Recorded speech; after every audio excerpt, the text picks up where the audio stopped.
thanks very much for sharing that with us today. So as I was saying before, I'm interested to know more about exactly how it is that you guys work with different developers, different platforms to get your games onto those, get the right kind of characters, the right kind of stories into the right kind of games on the right kind of platforms, because, it's a lot. I mean, talking about Future Evolution, where you have this massive open world RPG, there's a lot of content in that one game, but then you've also got all the other games as well. Something like, Avengers on multiple platforms, for example. Then you have, each platform has its own game that's sort of suited to that platform.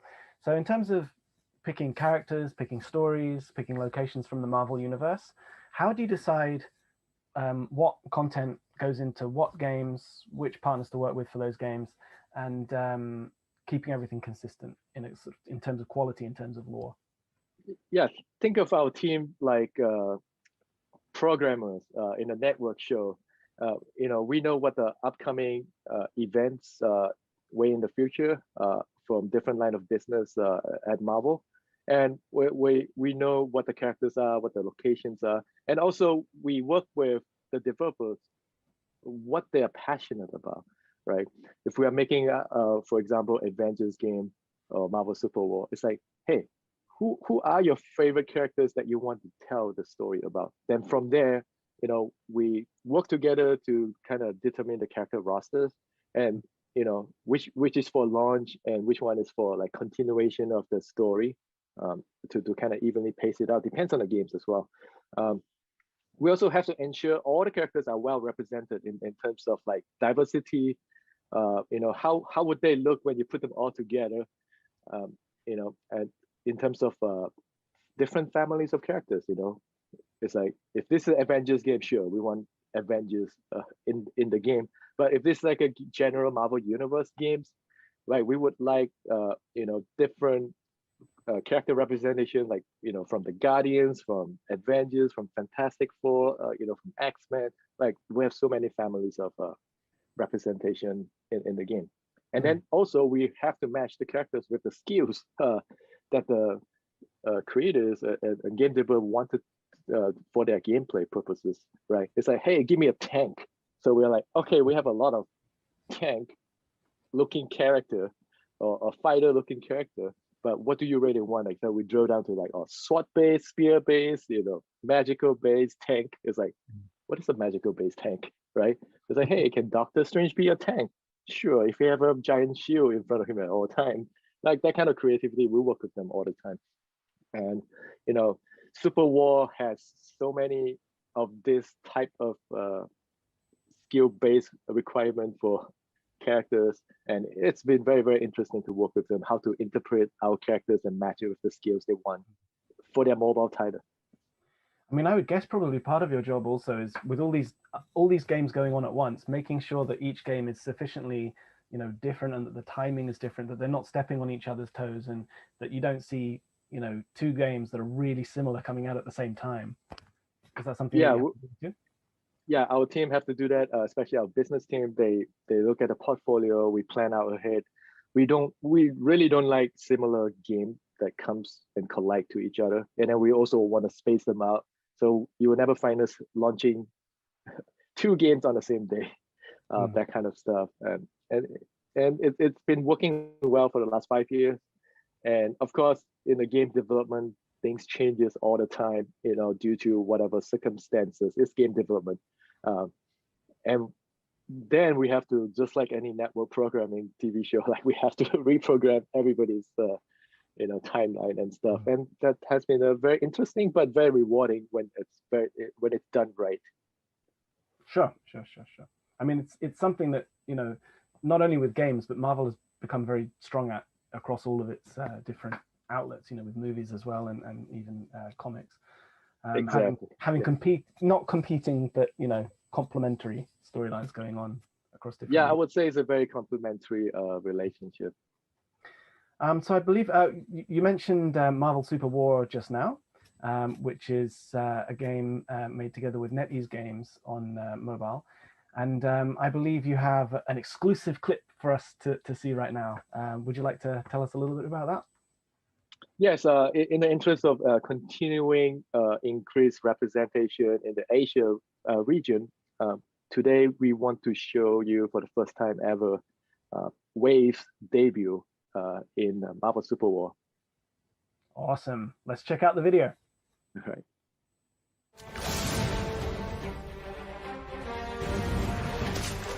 Look what the tide brought in. Me. I don't always do what I'm told. I do what's right.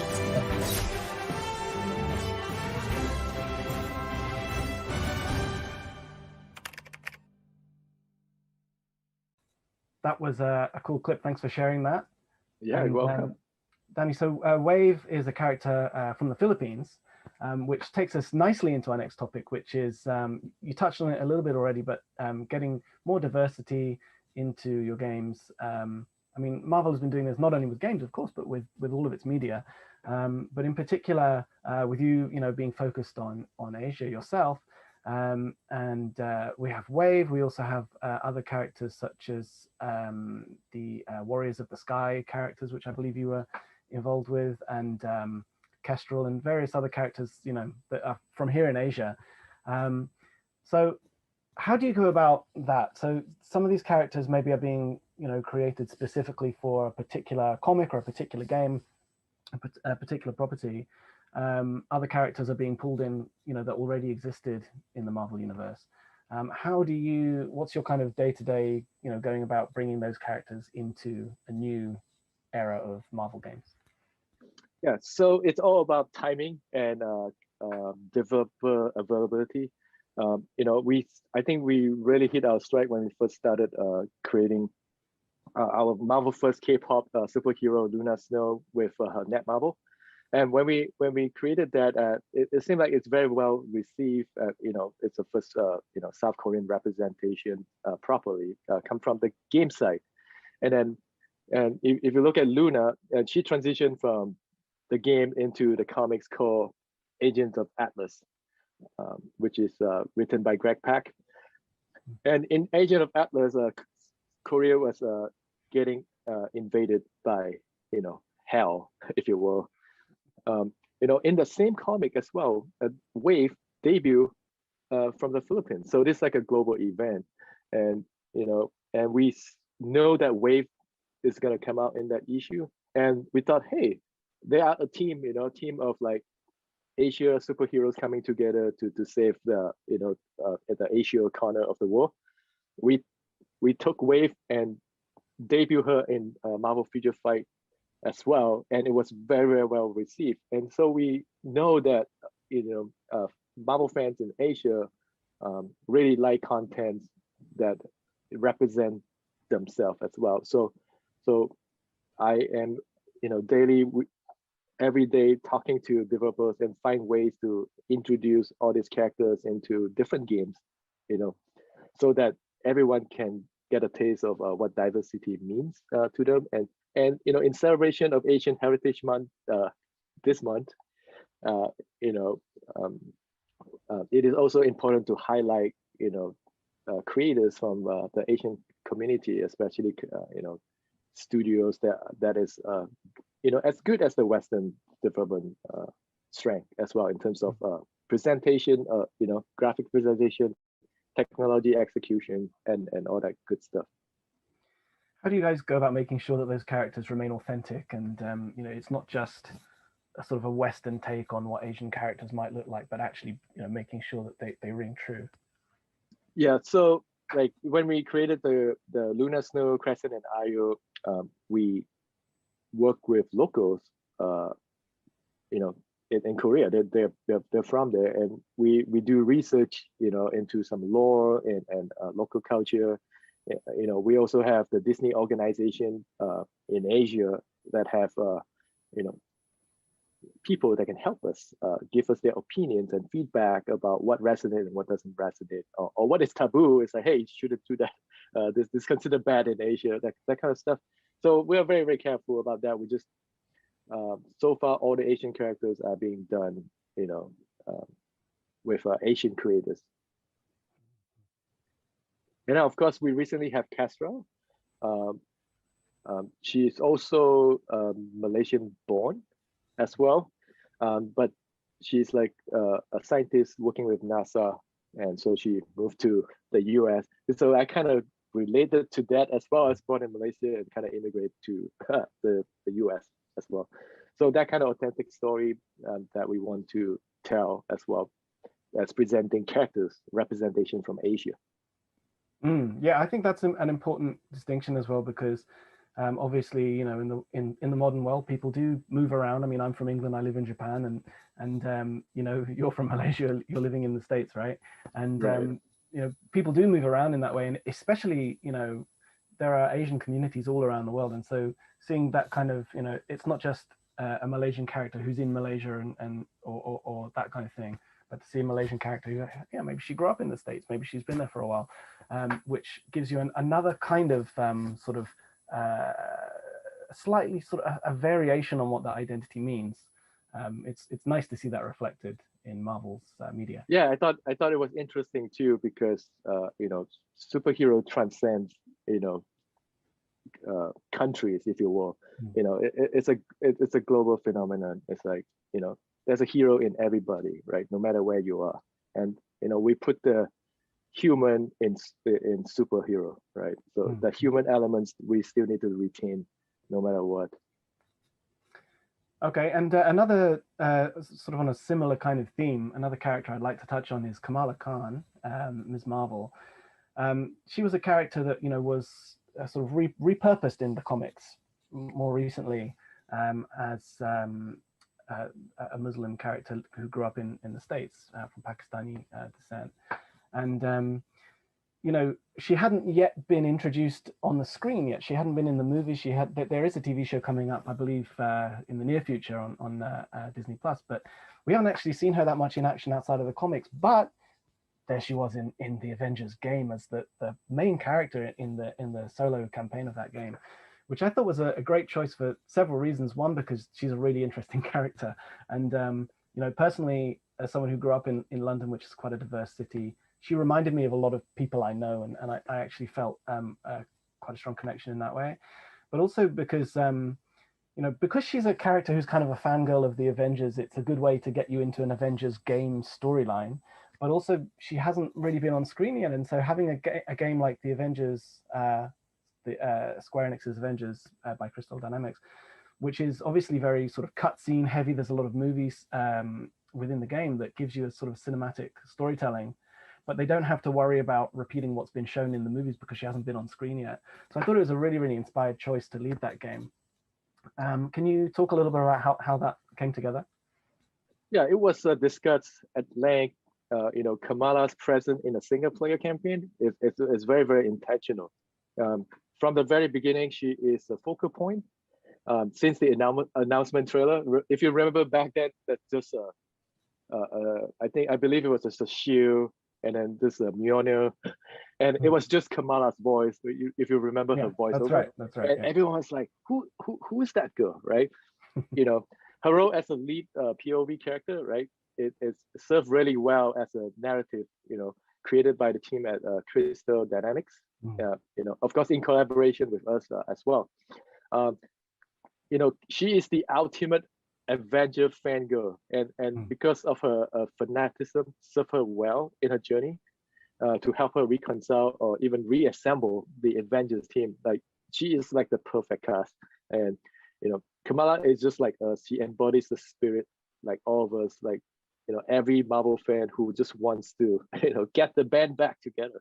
Like, you know, her powers also is interesting because, you know, of her stretch. She's able to stretch. She's able to grow big. You know, like, she's very stretchy, and it allows, you know, very dynamic gameplay.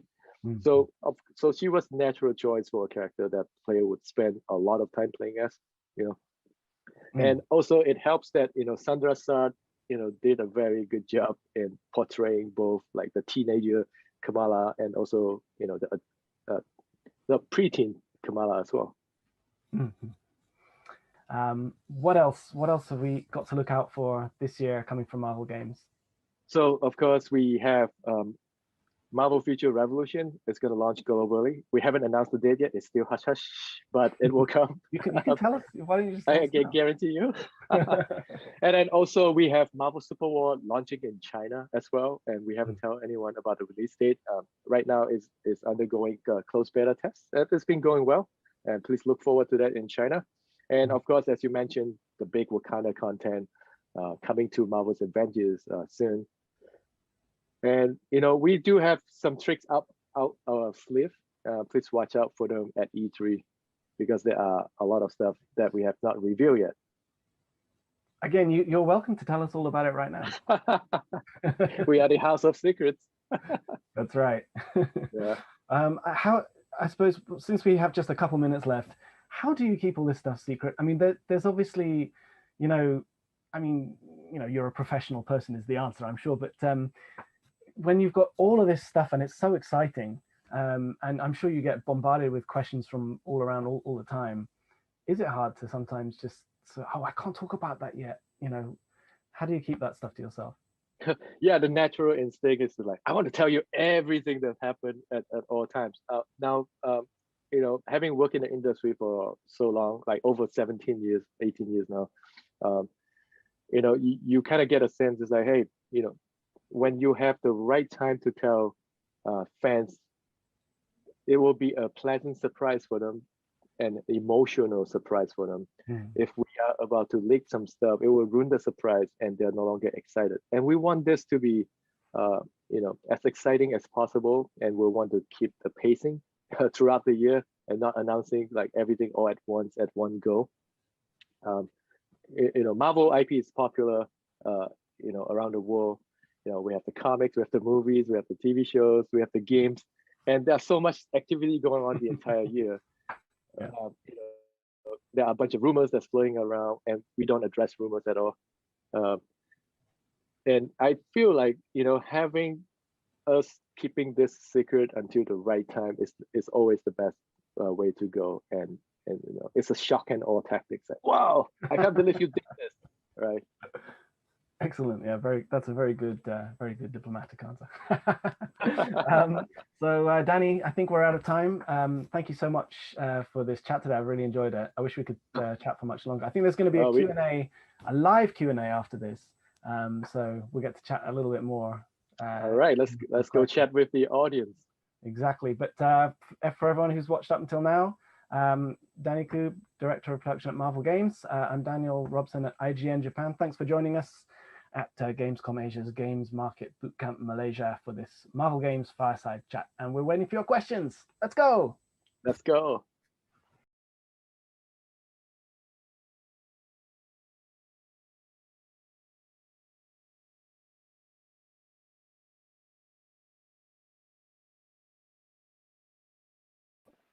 Hello, everybody. Can you hear us? I hope you can.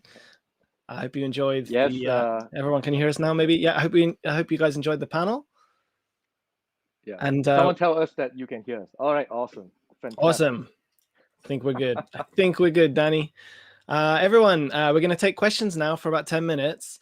If you have a question, if you look at the chat panel on the right-hand side, there is a Q&A tab in there. If you put your questions in there, then they will arrive in a place where we can see them. So please be sure if you have a question, don't put it in the general chat, put it in the Q&A and we will check it out.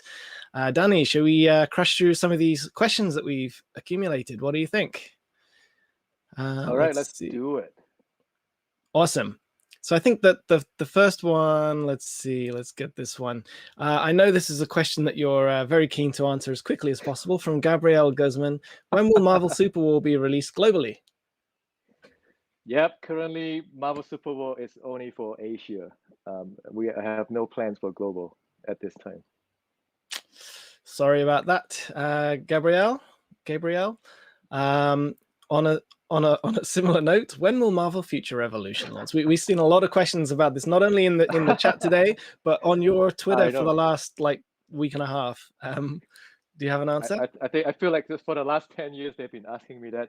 Yes, Marvel Future Revolution will launch. Full stop. At this time, we will not announce the release date yet. we do have planned when to announce that, and please look forward to it. Okay, I think we'll have to accept that as your answer. So let's go for another Future Revolution related question. When did MFR, I guess we're calling it MFR now. This is from Daniel O. When did MFR start development? Can you talk a little bit about when and maybe how the development started off? So I think at the end of, let me see, we're in 2020. I gotta count back. 2021. I know time doesn't mean as much as it used to, huh? Exactly. Around 2018, we were discussing with Netmarble Monster CEO in a Korean tofu house. We were eating, and we were talking about how good Future Fight success was, and what would be the next game, and through that and an hour lunch, we managed to kind of hash out an idea. Say, hey, what about MMO? And then it started from there. We ideated, and and then we go into development, and the rest is history.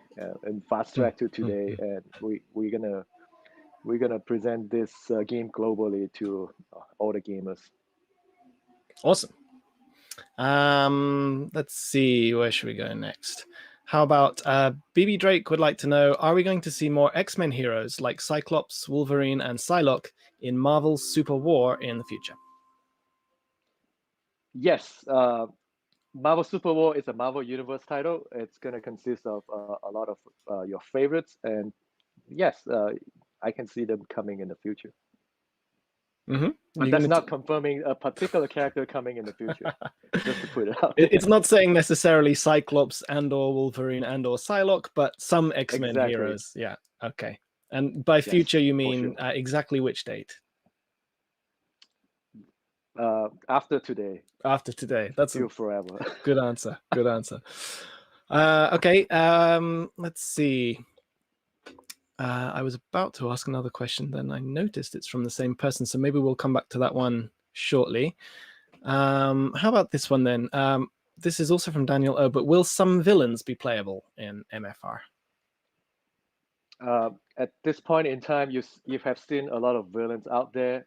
We have no plans to announce whether they are playable or not playable at this time. So you just have to watch that.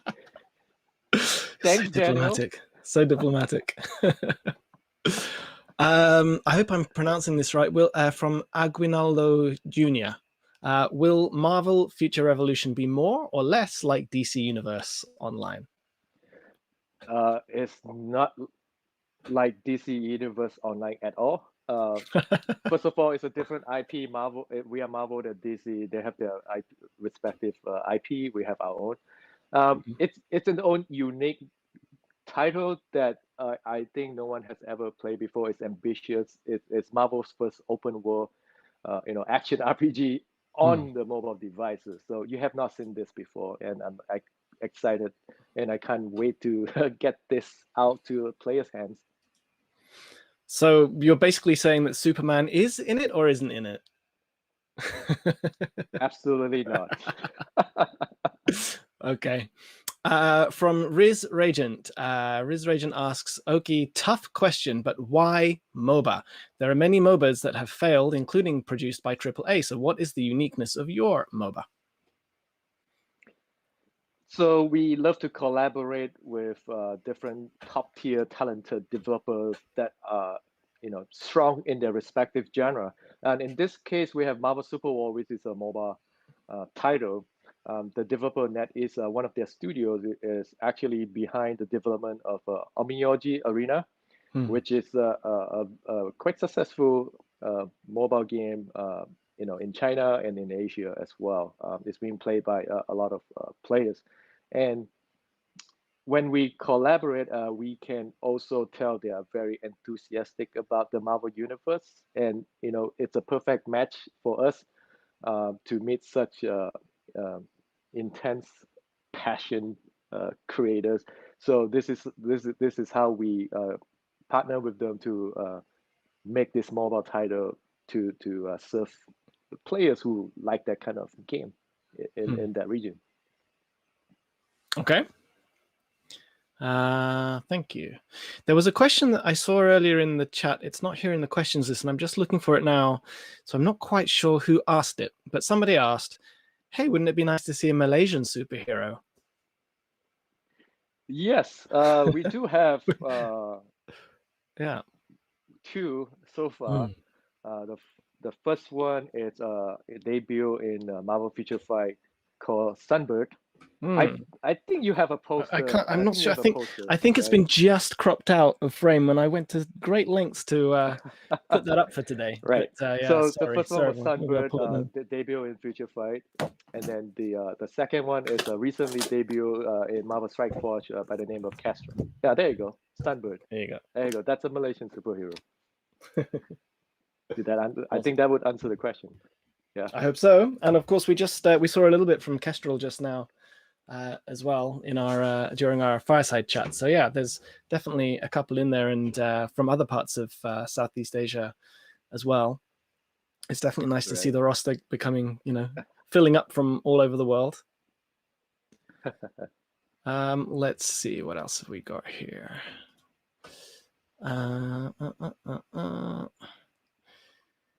So, sorry.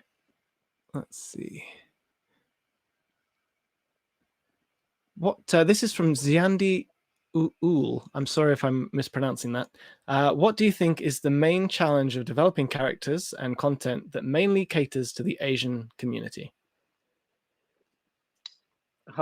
So that's an interesting question. I'm going to flip it around. It's not about developing characters that mainly caters to Asian community.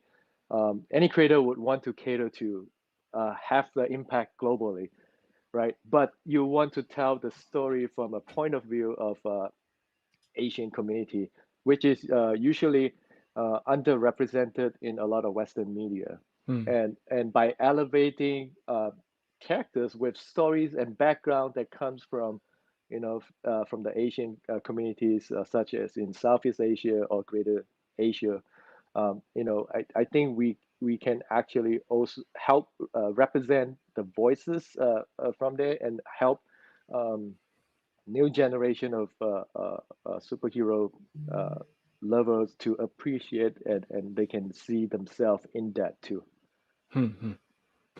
And one of the challenge is making sure that the Asian community that you represent is as authentic as possible, and it's not like someone sitting at the other end of the world trying to create something that they never experienced before.